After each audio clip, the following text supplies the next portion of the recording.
আমার আমার ভাইয়ের ব্রেকফাস্ট চলে এসেছে। আর চলে যাব। এতই মজায় ব্যস্ত ছিলাম যে এই দুদিনের কোনো খাওয়া দাওয়া কোনো মানে ঘরে কি করছি না করছি সেই সব শেয়ার করতে পারিনি। শুধু টুকটাক কোথায় বেরোচ্ছি না বেরোচ্ছি সেই সবই শেয়ার করছি আর কি। তো যাই হোক, এই হচ্ছে ব্রেকফাস্ট, আনহেলদি হেলদি মিক্স চাপ। চলো একগাল খেয়ে দেখি। মাসিদের বাড়ির এখানে 4টে করে কচুরি 20 টাকা, আমাদের ওখানে 3টে করে 20 টাকা, একই ব্যাপার।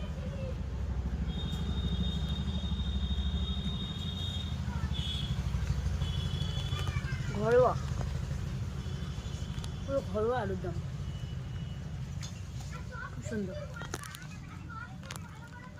সকালবেলা এত মশলাটা খাওয়া উচিত না, বাট ঠিক আছে, কখনো কখনো চলেই, তাই না?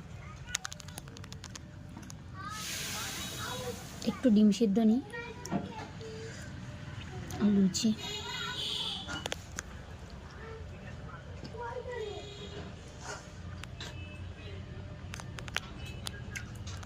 দারুণ।